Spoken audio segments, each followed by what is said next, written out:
साल की उम्र में इनका जमीन खरीदने की औकात ना किसी सरकार की नहीं है। ये बात आप समझ लीजिए। ये यहाँ आकर हम जैसे बच्चों को सिखा रहे हैं कि जब बात आपके देश की हो, आपकी मिट्टी की हो, जब बात आपकी देश की बेटियों की हो, तो किस प्रकार से अपने हक और अधिकार की लड़ाई लड़ी जाती है। अपराधी मुक्त हो रहे हैं तो अमित शाह जी देश में नहीं रहते अभी। अमित शाह आप कैसे गृह मंत्री हैं? वो गृह मंत्री हैं वो। तो थोड़ी बात आपसे पूछना चाहता हूँ, इतने सारे पत्रकार है, कोई भी मोदी जी का 5 काम नहीं गिना पाएगा। आप गिनाएंगे? ये हंस रहे हैं, कोई जोक मारा है यहाँ पर। रोड बना दिया है, कहाँ बनना है रोड? समित पात्रा नहीं कह रहे हैं, रोज स्कूल बन रहा है, रोड बन गया, स्कूल हो गया, बन रहा है, समित पात्रा क्या हो गए, मंदिर बन गया, काम तो मंदिर बन गया। देखिए ये देखिए, एक मिनट आइए सर, आप आइए, एक मिनट सच, एक मिनट आप आइए सर, आगे आइए, आप आइए, आपका स्वागत। हाँ, पहले एक एक करके काम गिने, पहला काम गिनाइए। पहला 370। आप जम्मू कश्मीर में रहते हैं? नहीं, मैं सुनते रहिएगा। मैं भारत में रहता हूँ। कहाँ रहते हैं? भारत में। तो भारत में जम्मू कश्मीर नहीं है? तो जम्मू कश्मीर से, सुन लीजिए, जम्मू कश्मीर से धारा 370 हटने का यूपी, बिहार, पंजाब, हरियाणा, राजस्थान, इनके लोगों को क्या फायदा हुआ? जम्मू कश्मीर से धारा 370 हटने के बाद नौजवानों को रोजगार मिल गया, बेरोजगारी समाप्त हो गई। एक मुद्दा नहीं है, मुद्दा अच्छा, जिस प्रकार की अच्छा रोजगार मुद्दा ही नहीं है। दूसरा काम गिनाइए, पहले काम गिनाइए। अरे पहले काम कर रहा था, उससे थोड़ा सा राहत मिली है। क्या कहना? दूसरा काम गिनाइए, दूसरा काम गिनाइए। दूसरा काम राम मंदिर। भाई सुन लीजिए, भारत आजादी बहुत बढ़िया, बहुत बढ़िया। भाई ये गोदी मीडिया के एक पत्रकार महोदय बोल रहे हैं राम मंदिर, मतलब राम मंदिर। हाँ, सपना था, सपना भी कराऊंगा पूरा, आपका रुक जाइए। ये कह रहे राम मंदिर, राम मंदिर यानी ये कह रहे मोदी जी ने बनवाया है। तो एक बात, यानी मोदी जी ने सुप्रीम कोर्ट के जज को खरीदा और राम मंदिर बनवाया। मैं नहीं, ये भाई कह रहे हैं, क्योंकि ये कह रहे मोदी जी के, मैंने कहा मोदी जी के 5 काम गिनाओ, आपने कहा राम मंदिर बनाया है। मैं तो ये कह रहा हूँ, उन्होंने राम मंदिर पे जो मुद्दा था बीजेपी का, हाँ, उसने खत्म किया। हाँ, एक बात आप मुझे बताइए, जो 3 तलाक का जो मुद्दा था, उस 3 तलाक के मुद्दे को तो जो पार्लियामेंट से क्लियर कराया गया, देश की जनता के 133 करोड़ जनता के आराध्य मर्यादा पुरुषोत्तम भगवान श्री राम को कोर्ट के चक्कर क्यों लगवाए बीजेपी ने? मोदी जी ने बनवाया है। मोदी जी कल को नहीं, राम को लेके आएंगे भाजपा वाले, कल को कहेंगे नहीं, कल को कहेंगे अपने बाप को भी हम ही लेके आए तो मान लेंगे। ये सांप्रदायिक लड़ाई थी, बहुत पहले से चली आ रही थी। अच्छा, बीजेपी एजेंडा बनाया।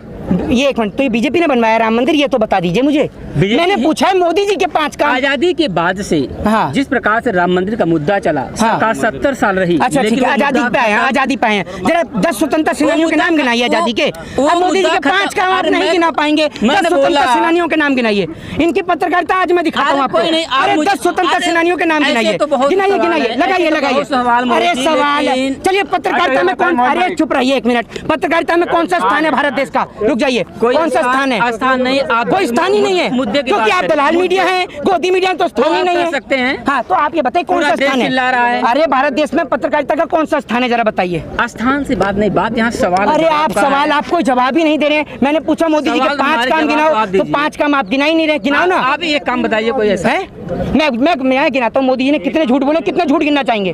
कितने झूठ गिनाऊं? मैं गिनाता हूँ। अरे मैं गिनाता हूँ मोदी जी के झूठ। देखिए ये मोदी जी के काम तो गिना नहीं पाए। अरे भाई साहब रुक जाओ एक मिनट, मोदी जी के काम तो गिना नहीं पाए, मैं झूठ गिना देता हूँ। 2 करोड़ रोजगार, 100 स्मार्ट सिटी, हवाई चप्पल वाले को हवाई यात्रा, 15 लाख रुपए। ठीक है, ये तो चुनावी एजेंडा था, लोगों को समझना, चुनावी एजेंडा था तो समझना चाहिए लोगों को। अच्छा, तो चुनावी एजेंडा था तो मोदी जी ने काम क्या किया, जरा ये बताइए। नहीं तो एक मिनट, ये चुनावी एजेंडा था तो मोदी जी को इसलिए बनाया था प्रधानमंत्री कि विदेशी यात्रा पे घूमते रहे, इसलिए बनाया था प्रधानमंत्री। विदेशों में वर्चस्व है मोदी का। है? कितने विदेश घूम के आए हैं आप?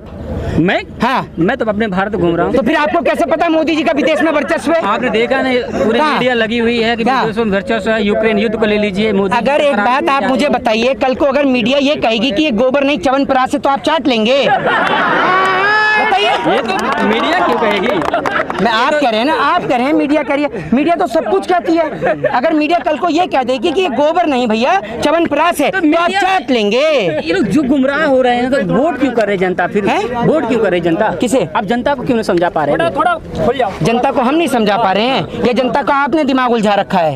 एक गाय के बच्चे को भी इतना पता है। अरे सुनिए तो, ये सुन लीजिए, ये अरे सुन तो लीजिए, ये गाय के बच्चे को भी इतना पता है कि माँ का दूध पीऊंगा तो ताकत आएगी, इसलिए वो अपनी माँ का दूध पीता है। लेकिन इन्हें अंधभक्तों को इतना नहीं पता, ये गाय का गौमूत्र और गोबर खा रहे हैं। मोदी जी देखिए, कहा जाता अंधभक्त, अंधभक्त कहेंगे या समर्थक कहेंगे? किसे? अंधभक्त हैं, अंधभक्ति में लीन है।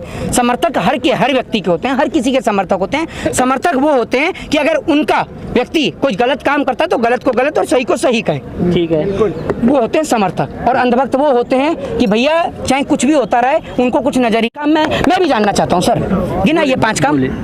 मैंने आपसे बताया 370। हाँ। राम मंदिर फिर बना रहे हैं। मोदी जी ने बनाया राम मंदिर? बनाया नहीं, लेकिन मैं पूछ रहा हूँ, यही कहा मेरी बात ही नहीं सुनते आप। उलझा हुआ भारत था, उस मुद्दे को लेकर मुद्दा खत्म हुआ कि नहीं हुआ? एक मिनट, हाँ चलो 2 हुए, तीसरा गिनाओ, चलो 2। तीसरा क्या बताया आपको? सड़कें पूरे भारत में चमचमा रही हैं, देख रहे हैं आप। अच्छा, सड़कें चमचमा रही हैं। एयरपोर्ट आप देख रहे हैं पूरे भारत में किस तरह से। अच्छा, राजनीति का एक अलग ध्रुवीकरण कर दिया गया है। अच्छा, काम कहाँ है? सब मुक्त हो रहे हैं, धीरे धीरे अपराधी मुक्त हो रहे हैं। तो अमित शाह जी देश में नहीं रहते अभी? अमित शाह आप कैसे? गृह मंत्री हैं वो, गृह मंत्री हैं वो। हाँ। तो तड़ीपार कौन था फिर? क्लीन चिट मिली है? क्लीन चिट मिली या नहीं? तो मिलेगी नहीं क्या? बहुत से नेता अरे भैया, आरोप लगता है। मैं पूछ रहा हूँ, शादी हो गई आपकी? शादी न होना एक अलग बात है, लेकिन हम मुद्दे की बात करते हैं। मैं कह रहा हूँ अमित शाह को क्लीन चिट मिली, कोर्ट से मिली या नहीं मिली? आप, मैं कह रहा हूँ आप बीसीसीआई में कुछ मेंबर हैं क्या? देखो ये है या नहीं है, ये बताइए ना। इसलिए नहीं बन सकते आप क्योंकि आपके पिताजी देश के गृह मंत्री नहीं है, आप हमारे पापा नहीं है। किसान तो है ना। अरे भैया, यहाँ जिसको देखो वो किसान का बेटा है। मोदी जी भी किसान के बेटे हैं, आप भी किसान के बेटे हैं। कौन? वो तो चाय वाले। वो कहते मैंने चाय बेची है। चाय की केतली दिखा दीजिए, चाय का स्टेशन तो मिला ही नहीं है। बहुत पुरानी केतली देख लेंगे, क्या हुआ है कोई केतली? भाई साहब, मोदी जी का बस नहीं चल रहा। अभी तक किसी पत्रकार ने इनसे ये नहीं पूछा कि मोदी जी इसरो के बारे में क्या कहेंगे, वरना मोदी जी यही कहते कि मित्रों, भाइयों, बहनों, इसरो से मेरा बचपन का नाता है। अब मीडिया वाले पूछेंगे कैसे, तो मोदी जी बताएंगे ऐसे कि जब मैं स्कूल में पढ़ता था तो मेरे से क्लास टीचर कहती थी कि लड़कियां उस रो में बैठेंगी और आप इस रो में बैठेंगे, तो मैं इस रो में हूँ। ये आप समझ लीजिए। मोदी जी गुमराह जनता क्यों हो रही मोदी की बातों से? क्यों गुमराह क्यों होती जनता, आप बताइए। सलमान बेटी का जो धरना होगा, हाँ, लेकिन बीजेपी वाले तो ये कह रहे हैं ना कि भाई ये जो धरना है पहलवानों का नहीं है। हाँ। ये धरना है, ये कांग्रेस वालों का है। अच्छा, अगर कांग्रेस के पास इतना वोट है तो कांग्रेस फिर भी विपक्ष में बैठी है, ये बताइए ना आप मुझे। इसका मतलब ईवीएम में गड़बड़ है फिर तो।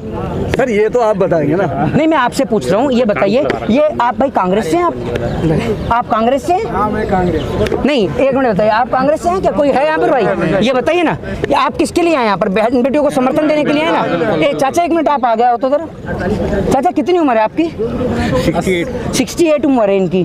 68 साल की उम्र में इनका जमीन खरीदने की औकात ना किसी सरकार की नहीं है। ये बात आप समझ लीजिए।